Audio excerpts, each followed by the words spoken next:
The knock came just after sunset, 3 sharp hits that made my stomach drop. When I opened the door, my father stood there, rain dripping from his coat. "You're alone, Maya. No husband, no children. We're taking this house." Behind him, my brother smirked, my mother clutching a box labeled master bedroom.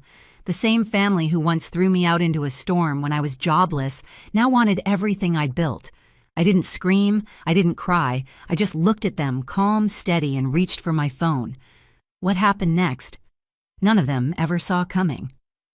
I grew up in a quiet suburb outside Columbus, Ohio, the kind of place where lawns were trimmed on Saturdays and everyone waved, but never really looked. My father, Thomas, worked as a branch manager for an insurance company. He liked order numbers and control. My mother, Linda, was an accountant who lived for appearances, fresh flowers on the counter, matching Christmas pajamas every year, a perfectly curated version of family love. And then there was Jason, my older brother by 3 years, the golden child. Everything he touched was promising. He was the reason my father bragged at barbecues, and my mother smiled for photos. I was different, quieter, more careful. I liked sketching designs on my old Dell laptop building pretend websites that no one would ever see. I wasn't lazy. I just saw beauty in things that didn't have price tags. At 16, while Jason took summer trips to Myrtle Beach, I stocked shelves at Target, saving every paycheck in a coffee tin labeled college fund. I thought they'd be proud. Every Sunday, we had dinner together, roast chicken, green beans, and my father's sermons about success. I still remember the night I told them I wanted to study web design. I'd practiced the sentence all week. "Web design," my father repeated, setting down his fork. "That's not a real career, Maya." My mother laughed softly. "Sweetheart, people like you end up freelancing forever. Study finance. Something practical." Jason snorted. "Better hope Target needs a website." Their laughter filled the room, warm and cruel. I laughed too, pretending it didn't sting, but my hands were trembling under the table. That night, I packed away my sketchbook and stared at the glow of my computer screen. I told myself I'd prove them wrong someday. When I turned 18, they bought Jason a brand new Ford Fusion for his birthday. My father tossed me a card with $50 inside. "Get yourself something useful," he said. I used it to buy a used textbook for my design class at the community college. Those first 2 years were brutal. I worked double shifts at a diner and pulled all-nighters studying code. I'd come home to my tiny apartment smelling like burnt coffee and fryer oil, collapse on the couch, and open my laptop again. No one called. No one asked if I was eating. But my grandmother, Dorothy, did. She lived in a small town across the state line and called every Sunday. "You've got your grandfather's patience," she used to say. "Don't let them shrink you, honey." During summer breaks, while Jason traveled to Cancun with my parents, I spent my days helping Grandma in her garden, painting her fence, fixing her old computer, listening to stories about how she'd built her own house brick by brick after my grandfather died. She was the first person who told me independence wasn't loneliness. It was freedom. I graduated from the State University at 22. No ceremony, no family in the audience, just me holding my diploma in a plastic sleeve outside the registrar's office. That same week, I landed a junior designer job at a small digital agency downtown. My starting salary was nothing impressive, but it was mine. I sent my parents a card that said I got the job and included a photo of my first desk secondhand, cluttered but glowing under a cheap desk lamp. They never replied. Years later, I'd look back at that photo and realize that was the moment I truly left home. Not the night I moved out, but the night I stopped waiting for them to see me. Back then, I still believed family could learn to change. I just didn't know yet how far they'd go to prove me wrong. Jason's success was the family's favorite story to tell, even when it wasn't true. My father kept a framed photo of him shaking hands with some college dean, like proof of his destiny. Every phone call, every holiday card from my parents included his latest achievement. When I got promoted at the agency, I called to share the news. My mother answered, distracted. "That's nice, dear. Jason just got accepted into an MBA program." The pride in her voice cut deeper than the words. Jason never called me. When he did text, it was for favors. "Hey, can you fix my resume or design me a logo for my startup?" I helped, hoping maybe it meant something.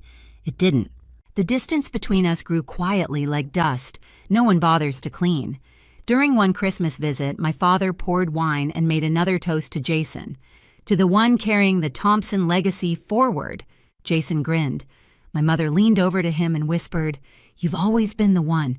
They thought I didn't hear. I told myself it didn't matter, but every little thing reminded me I was the extra. Jason's room was still a shrine, trophies, photos, medals, all dusted weekly. My childhood room had become a storage closet. My name was barely on the mailbox anymore. I tried harder, thinking effort could buy affection.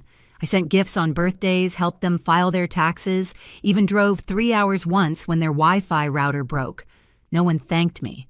My mother just said Jason would have fixed it faster. At 27, I'd spent 5 years at the same agency. I had experienced stability, but not the validation I still somehow wanted. Then everything collapsed at once. The company went bankrupt overnight. Locked doors, silent phones, no warning. My final paycheck bounced. I told myself it was temporary. I polished my portfolio, applied to every open position, and counted savings. But the months slipped by. Rent came due. My roommate moved out. The apartment felt like an echo chamber. The night before eviction, I sat on the floor surrounded by boxes. My laptop glowed with unpaid bills. My phone showed 3 missed calls from my landlord. No one else. That's when I did the one thing I swore I'd never do. I called home. "Dad," I started, voice shaking. "I lost my job. I need help, just a loan for rent. I'll pay it back." He sighed, long and tired. "Actions have consequences, Maya. You chose a field with no future." "Please," I whispered. "It's just $2,000. Just until next month." My mother's voice came through, distant but sharp. "We can't help you. We're paying for Jason's MBA. You need to learn responsibility." Then the line went dead. I sat there staring at my phone, hearing the rain start outside soft at first, then harder. I drove to their house that night anyway. The lights were on. My father opened the door just enough for the porch light to hit his face. "Dad, please. Just for a few weeks." "No," he said. "You made your choices. Live with them." My mother appeared behind him. "This isn't a good time, Maya." The door closed. The rain soaked through my coat as I stood there clutching my bag. My breath came out in white clouds, and for a long minute, I didn't move. Then I walked back to my car, dripping, shaking, numb. That was the last night I ever called them family. I spent the next week living out of my car behind a Walmart. The heater barely worked, so I wrapped myself in an old blanket and tried to sleep through the hum of delivery trucks. I showered at a gym using a day pass and charged my phone at coffee shops. I told myself it was temporary, but every rejection email made the silence louder. One afternoon at Starbucks, I sat hunched over my laptop applying for jobs I didn't even want. "Maya," a voice said. I looked up. Carla, an old high school friend, stood there, her eyes softening as she took in my appearance. "Are you okay?" she asked. I tried to lie, but my throat closed. Tears came before words. Carla didn't ask again. She just said, "Come with me." Her spare bedroom felt like heaven, a real bed, warm sheets, the smell of coffee drifting in from the kitchen. The next morning, she made calls and got me an interview at her boyfriend's design studio. His name was David. He looked over my portfolio and said, "You've got an eye for detail. Start Monday." It wasn't glamorous, but it was enough. I worked late, skipped lunches, and said yes to every project. After months of humiliation, I finally felt useful again. 2 weeks in, David called me into his office. "You're good at this," he said, smiling. "Let's bump your pay." For the first time in months, I exhaled without guilt. Then the phone rang. "Is this Maya Thompson?" a woman asked. "Your grandmother's neighbor, Margaret. Dorothy's in the hospital. It's serious." The world narrowed. Grandma Dorothy, my only real family, had pneumonia. Carla drove me the 3 hours to the hospital. When I walked into the room, Grandma looked small under white sheets, her voice thin but steady. "You came," she whispered. "I tried to call," I said, gripping her hand. "I know." She smiled weakly. "You always try." 3 days later, she handed me a thick envelope from her bedside drawer. Inside, keys, papers. "The cottage. It's yours now. Grandma, please don't talk like that. I built that home to protect what matters. Now it's your turn." That night, she passed away while I held her hand. At the reading of her will, my parents and Jason sat across from me, faces tight. The lawyer read aloud, To my granddaughter, Maya Thompson, I leave my cottage and savings. The silence that followed was thunderous. My father stood. Unacceptable. That house should be ours. The lawyer remained calm. Mrs. Dorothy's wishes are legally binding. My mother snapped. She manipulated her. My own daughter. I met her eyes. You never visited her. I did, Jason muttered. You don't deserve it. I rose slowly, sliding the keys into my pocket. Grandma thought I did. Then I left the room. By sunset, I stood before the cottage, peeling paint overgrown garden windows clouded with dust. It wasn't much, but it was mine. I unlocked the door, stepped inside, and whispered to the empty air. I finally have a home. The cottage needed everything. Paint, plumbing, insulation, but I didn't care. For the first time in my life, I woke up surrounded by silence that was mine. The floors creaked under my feet like an old song. I painted the walls pale cream planted flowers Grandma loved and turned the spare bedroom into a workspace. David let me work remotely, and by night, I freelanced for small businesses that couldn't afford big agencies. I slept little, but every morning smelled like coffee and freedom. A year later, I registered my own studio, Horizon Creative. The name came from Grandma's favorite saying, "Keep your eyes on the horizon, not the storm." Clients started coming through word of mouth, a bakery, a bookstore, a small hotel by the lake. I didn't advertise. I didn't need to. Hard work spoke louder than family names ever could. Ryan Anderson walked in on a Wednesday. He owned the bookstore downtown. "I need a rebrand," he said, half smiling. His voice was calm, his handshake firm, the kind of man who looked you in the eye and meant it. I designed his logo, redid his website, and somehow we just never stopped talking. Dinner meetings became real dinners. Months turned into years. I wasn't looking for love, but it found me anyway. By 32, Horizon Creative had 3 employees and steady clients. I worked from the converted garage, Ryan helped in the garden on weekends, and every evening we ate under the old oak tree Grandma planted. My life wasn't flashy, but it was whole. Then one Thursday, my phone buzzed. Jason. 5 years of silence. Then, "Hey Maya, heard your business is doing great. Would love to reconnect." I stared at the message until the screen dimmed. Reconnect. That word stung. I answered anyway. "Jason." "Hey little sis," he said, too cheerful. "We've been thinking about you. Maybe we could visit Mom, Dad, and me. Just for the weekend." My pulse quickened. "Fine," I said. "Saturday. Just a visit." Saturday arrived wrapped in unease. Their car crunched down my gravel driveway. My father stepped out first, smiling too wide. My mother carried store-bought pastries. Jason wore sunglasses even though it was cloudy. They toured the house like buyers inspecting property. "You've done well," my mother said, tone sweet but sharp, "for someone with no husband or children." "Thank you," I replied flat. Lunch was quiet until my father cleared his throat. "This house is too big for one person. Don't you think it's wasteful?" "What are you suggesting?" "We could move in," he said, matter of fact. "Your mother and I would take the master bedroom. Jason could use the office for his business." I set my fork down. "You can't be serious." Jason leaned back. "We're family, Maya. You owe us some space." "Owe you?" My voice cracked into a laugh. "Like I owed you when I begged for help and you left me in the rain." My father's face tightened. "That was different." "No," I said. "It wasn't." I stood shaking but steady. "Get out," my mother tried to soften it. "You're being emotional. We just want to help get out."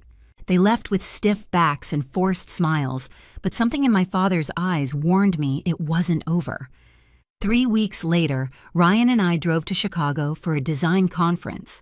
Second morning there, a text from Margaret Grandma's old neighbor, Maya. "There are people at your house. I saw them carrying boxes inside." My chest went cold. I opened the Ring app, my father at the back door, tool in hand, prying the lock. My mother behind him, Jason hauling suitcases. They moved in like they owned the place. I called Jason. "What are you doing?" "We're moving in," he said simply. "This is a family home.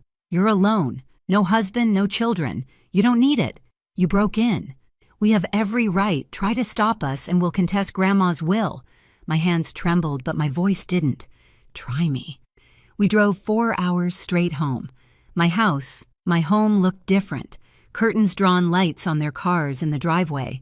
Inside, they'd replaced my photos with theirs. My clothes were shoved into boxes. My father turned from the hallway calm as stone. "You weren't supposed to be back yet," he said. "It's done." I looked around slowly, feeling my pulse steady instead of rise. "Is it?" He folded his arms. "We're taking this house. You can't stop us." I smiled just once and reached for my phone. "One call," I said quietly. I dialed 911 with a calmness that scared even me. The dispatcher asked what was wrong. "My family broke into my house," I said. "I have video proof." Within 20 minutes, 2 police cars rolled up the driveway lights, flashing red across the wet pavement. My father stood at the door, pretending to look confused. "This is a misunderstanding," he told the officers. "We're her family." I stepped forward, phone in hand. "Family doesn't use a crowbar," I said, opening the ring footage. The video played my father prying the lock, Jason hauling boxes, my mother entering behind them. The sound of the latch breaking echoed through the room. The officers' faces hardened. "You have 30 minutes to pack your things," one said. "If you're not gone by then, you'll be arrested for breaking and entering." My mother's eyes filled with tears. "We have nowhere to go." "That's not my problem," I replied. My voice didn't shake this time. They scrambled, grabbing clothes, photos, shouting at each other. Jason muttered curses under his breath. My father kept insisting we built this family. I stood by the doorway, silent. Rain began again outside, tapping softly on the roof, just like the night they shut me out. When the last box hit the porch, the officer handed me a report number and nodded. "You did the right thing, ma'am." The door clicked shut behind them. The house was quiet again, mine again. I exhaled and looked around scuffed floors, crooked frames, rain streaks on the window. It had never felt so safe. Later, the police confirmed charges against my father and Jason, breaking and entering trespassing. They both pled guilty, received suspended sentences, probation. The restraining order kept them 500 feet away. Justice didn't roar. It whispered. And in that silence, I finally heard peace. Months passed. The garden bloomed again, wild and bright. I built a small swing under Grandma's oak tree, the one she planted decades ago. One evening, while Ryan cooked inside, my phone rang an unknown number, Maya. My mother's voice trembled. "I heard you got married and that you're expecting. I just wanted to say I'm proud of you." For a long moment, I said nothing. Then softly, "Thank you." When the call ended, I looked up at the fading light. The same rain that once drowned me now watered everything I'd grown. Peace finally felt like home.